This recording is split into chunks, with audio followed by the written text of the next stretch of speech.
안녕하세요. 오늘 해설에서는 정말 흥미롭고 어쩌면 조금 파격적인 주제를 다뤄볼까 합니다. 바로 승천명인 관음의 채널링 메시지인데요.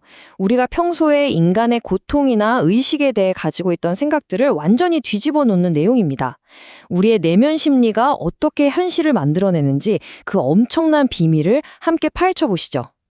자, 가장 먼저 우리가 아주 잘 안다고 생각하는 개념부터 흔들어 보겠습니다. 여러분, 자비가 진짜 뭐라고 생각하세요? 보통은 용서를 떠올리시잖아요. 그런데 이 텍스트에 따르면 자비는 절대 우리가 아는 그런 용서의 개념이 아닙니다. 왜냐하면 진정한 자비란 애초에 누군가 용서받아야 할 짓을 하기도 전에 이미 우리 안에 깔려있는 마음의 상태이기 때문이죠. 그러니까 진정한 자비는 억지로 막 착한 척하거나 겉으로만 자비로운 척하는 그런 영적인 허세가 아니라는 겁니다. 대신에 내면의 심리적인 엉킴을 완전히 풀어내서 도달하게 되는 아주 자연스럽게 무해한 상태를 뜻해요. 굳이 남을 억압하거나 해쳐야겠다는 생각조차 들지 않는 거죠. 애써서 나는 무해해져야 해 라고 노력하는 게 아니라 그냥 존재 자체가 100% 무해한 상태가 되는 겁니다. 그런데 만약 내면의 심리는 하나도 해결 안 됐는데 겉으로만 이상적인 모습에 맞추려고 꾹꾹 누르면 어떻게 될까요? 원문에서는 이게 진짜 위험하다고 경고하는데요.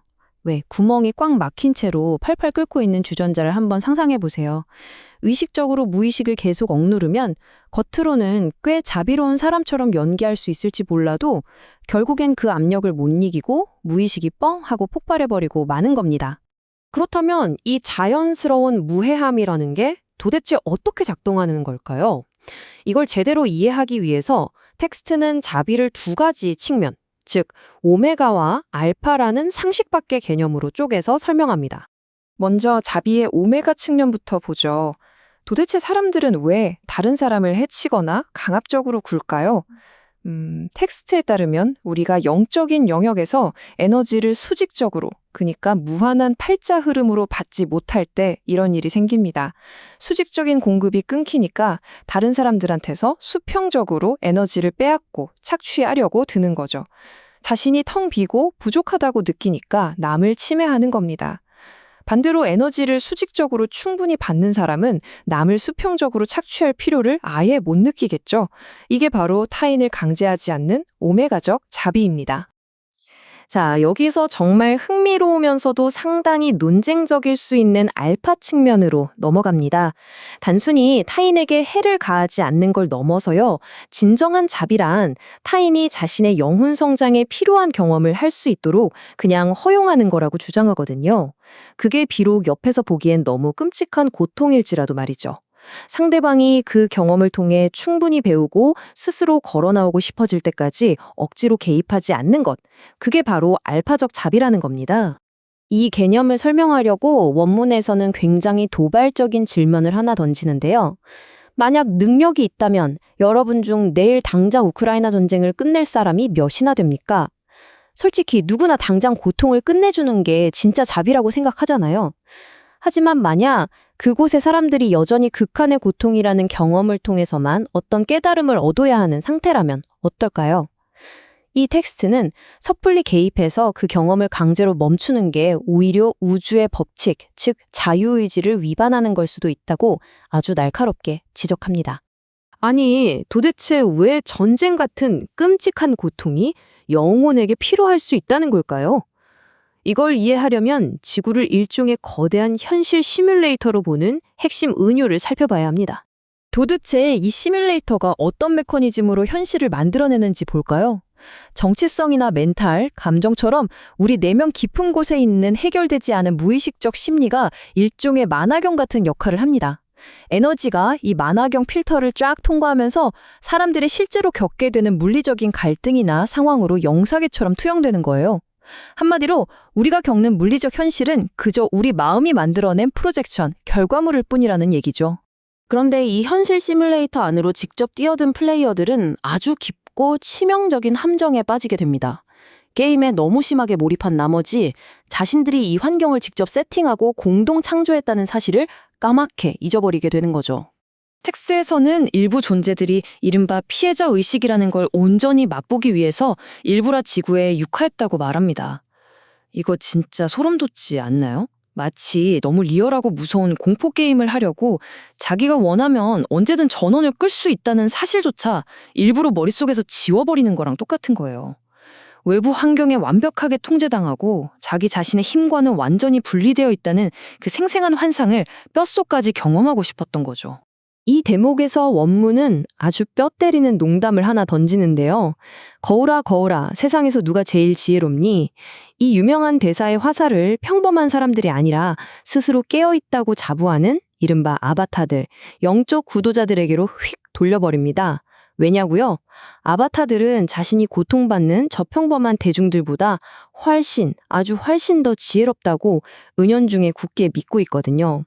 여기서 우리가 꼭 짚고 넘어가야 할 핵심이 나옵니다. 아바타들 역시 지구의 영웅 노릇을 하러 오면서 스스로 파놓은 함정에 빠진다는 거예요. 시뮬레이터의 규칙은 완전히 잊어버린 채로 남들이 고통받는 걸 보면 무조건 고쳐야 할 잘못된 오류라고만 생각합니다. 사실 시뮬레이터 안의 사람들은 무의식적으로 그 고통을 경험하길 원하고 있는데 아바타들은 자신이 그들을 구원하겠다며 아주 장대한 히어로물을 찍기 시작하는 거죠. 그러다가 결국 자기를 알아주지 않는 세상을 만나면 어떻게 될까요? 아바타들 스스로도 억울해하면서 똑같은 피해자 의식 속으로 굴러 떨어지로 마는 겁니다. 자, 만약 지구가 내면의 심리가 투영된 이토록 거대하고 미친 듯이 리얼한 게임에 불과하다면 이쯤에서 궁금해지죠.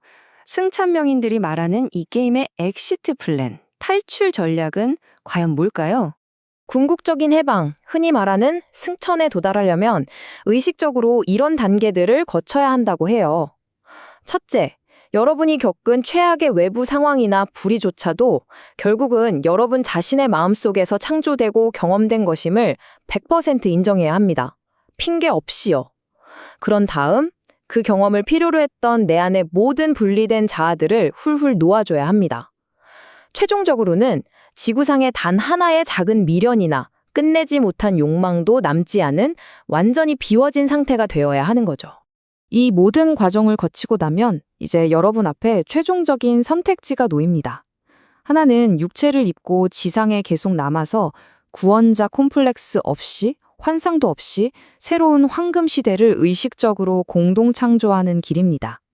또 다른 하나는 지상에 대한 모든 욕망을 완벽하게 내려놓고 영원히 돌아오지 않을 승천의 문을 통과해 떠나는 겁니다. 결국 이 메시지는 우리에게 이 장대한 우주적 과정에 진짜 아름다움을 보라고 초청하고 있는 건지도 모릅니다. 지구를 구원하겠다는 숭고한 마음도 아니면 고통이 너무 싫어서 그냥 존재 자체를 지워버리고 싶다는 허무한 마음조차도 결국엔 여러분의 의식이 만들어낸 수많은 경험 중 하나일 뿐이라는 거죠. 진정한 해방이란 우리의 의식이 끊임없이 자기를 초월해가며 엮어내는 끝없이 아름다운 테피스트리 그 자체라는 걸 깊이 깨닫는 겁니다. 오늘 준비한 해설을 마무리하면서 이 깊은 질문 하나를 여러분 마음속에 꼭 남겨드리고 싶네요. 만약 지금 여러분이 숨쉬고 겪고 있는 이 모든 현실이 그저 여러분의 마음속에서 창조된 거대한 게임이고 하나의 경험일 뿐이라면, 그리고 이제 여러분이 그 현실 시뮬레이터의 조이스틱을 쥐고 있다는 걸 완벽하게 깨달았다면, 당장 내일 여러분은 도대체 무엇을 공동 창조하시겠습니까?